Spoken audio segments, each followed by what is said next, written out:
हमारा शरीर, हमारी इंद्रियां, हमारा मन, ये सब हमारे हैं, लेकिन हम इनमें से कोई भी नहीं है। जैसे कोई कहता है यह मेरा शरीर है, वैसे ही स्पष्ट है कि मैं और मेरा अलग अलग है। यह शरीर 5 कोशों से बना है: अन्नमय कोश, प्राणमय कोश, मनोमय कोश, विज्ञानमय कोश और आनंदमय कोश। लेकिन आत्मा इन सब से परे, अपरिवर्तनीय और शाश्वत है। आत्मा का कोई आदि नहीं, कोई अंत नहीं, इसलिए वह अमर है। तर्क और बुद्धि के सहारे आत्मा को पूरी तरह नहीं जाना जा सकता।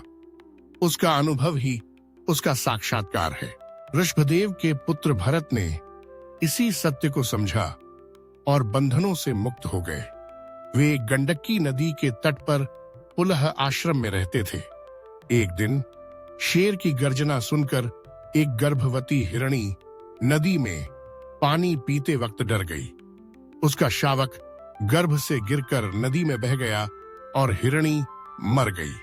भरत ने उस शावक को बचाया और उसे पालने लगे। धीरे धीरे उनका मोह हिरण के बच्चे में इतना बढ़ गया कि वे उसी के बारे में सोचते रहते, बिना उसके खाए पिए नहीं रहते।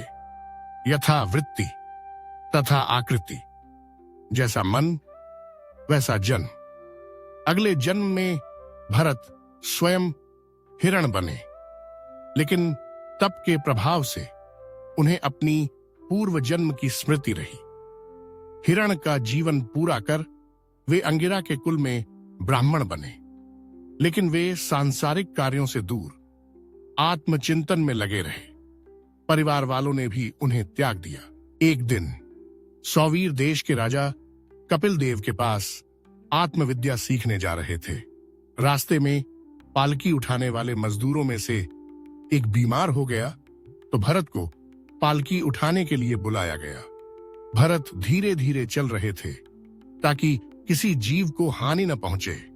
राजा ने उन्हें तेज चलने को कहा, लेकिन भरत ने ध्यान नहीं दिया। राजा ने डांटा। तब भरत ने कहा, राजन, आप जो कुछ भी कह रहे हैं वह आत्मा का धर्म नहीं, शरीर का धर्म है।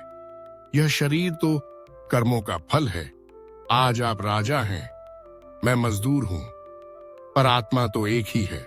राजा यह सुनकर चकित रह गए और भरत के चरणों में गिर पड़े।